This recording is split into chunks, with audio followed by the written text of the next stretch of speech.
So, good morning on day 5 of the Festive 500. By the halfway point, you've pretty much seen me use all of the original 12 tips that I gave you, except two. The ones about recovering properly and rewarding yourself. In terms of recovery, I use a program called Dynamic Cyclist every day. I'll put a link down into it. If I was a proper YouTuber, I'd be able to give you a discount on it, but I don't know them. But it is the one that I use every day. I'm not going to show you any videos of me stretching. I have all the grace of an elephant climbing into the back of a 1978 Mini, so I'm not going to be showing you that. And I won't be pulling the Festive 500 hat out of its bag. I never believe in wearing the kit until you've actually completed it. Anyway, let's see how we get on today. I'm going to start again with some indoor riding, and then if the temperature warms up a little bit, I'm going to see if I can get outdoors. During the first lockdown, I got bored looking at the tiny screen all the time. And I told my son I was going to buy a monitor to put in front of me, a bigger screen monitor. He asked me what the budget was, and when I told him, he went out and bought a projector and a screen and some extra cabling. He stuck it to the roof for me. So now I have Zwift in huge size instead of looking at the small screen here, which he also made a stand for. The clever lad. Part of the challenge of the Festive 500 has always been the weather. For the past 10 years you've known that if you wanted to complete it, you would have to get out no matter what the weather was like. But this year, because they're letting us count indoor kilometres, I bet a lot of people are doing the same thing as me, which is when the weather gets tough, you're doing some of the ride, if not all the ride, indoors. And I must admit, I feel like I'm cheating a little bit by doing this. But on the other hand, it's currently zero, just above zero on the roads where I am. And I must admit, I would struggle to stay out for any more than an hour in this. It's very tough. It's too hot today, it was too cold yesterday, and it's probably going to bloody rain tomorrow. I hate the weather. It never ceases to amaze me that once I get going on a ride, I feel so much better about it. The first 20 minutes, half an hour, I feel like, oh, I'm never going to do this. But once we get kind of half an hour plus into the ride, I feel so much better about it. Fixing a puncture in the cold when you can barely feel your fingers is not much fun. It's taken all the enjoyment out of this ride. It's day 6. I should be going outdoors for a ride with a friend. Instead I'm going back indoors into the garage. It started snowing here this morning. I have to say that in previous years when I've been looking at seeing what other friends are doing and looking at kind of people on Instagram, what have you, showing the pictures of where they are and where they're doing it, I've always found it inspirational before, but now I find myself feeling guilty because I'm doing so much indoors. See how it goes, eh? I forced myself back outdoors.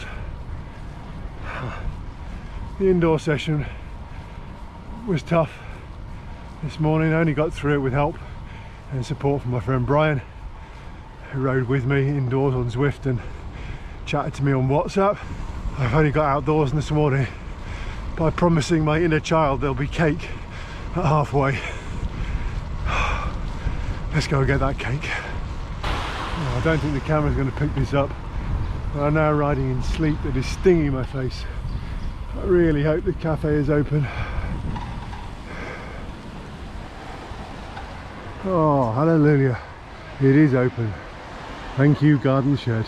Ah, the restorative powers of a hot sausage roll and some decent coffee. And I met 2 friends from my cycling club who took one look at me and said, you must be crazy riding in this. And if we're honest with ourselves, who doesn't get a little kick out of somebody else telling them that they're doing something that they think is crazy to do? I bloody love cycling. I love how it can change your mood, how it can lift you up. I love how the mood can change from ride to ride and even within the ride. I started this morning feeling miserable and feeling sorry for myself, and I'm finishing feeling really positive.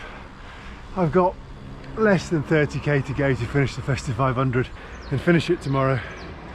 Maybe even persuade some family members to come out with me. So day 6 done, and I'm at 471. Okay, happy days. Good morning on day 7 of the Festive 500. I'm out on a little 30k spin, including a cafe stop, to finish the 500 today. I know that the original spirit of the Festive 500 is to ride outdoors no matter what the weather, and there's a big part of me that agrees with that. But you shouldn't discount the efforts of all those people who are perhaps trying the Festive 500 for the first time and mixing in the indoors and outdoors. You know, your legs have still got to do the 500k no matter whether you're on a bike indoors or you're on the roads outdoors. And for a lot of people, the weather is really against them, or the time is against them. So if you have finished everything outdoors, chapeau to you. But if you've mixed the two, well done as well, because it all counts. There we go, through the 500 kilometre mark, and the Festive 500 finished for the 4th year in a row.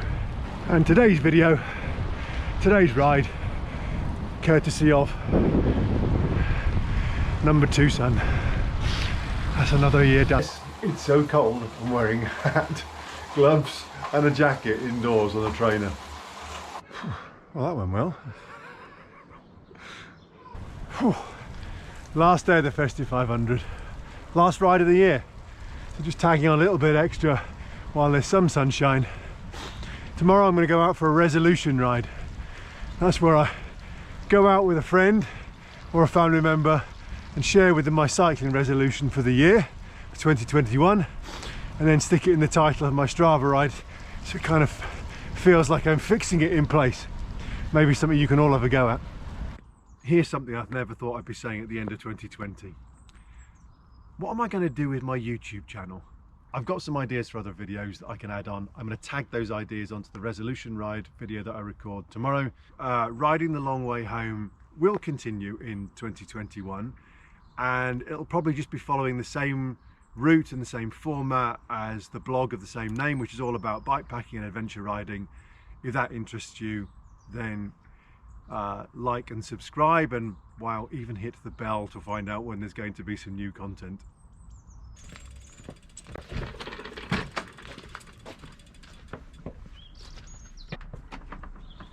Go on, go home.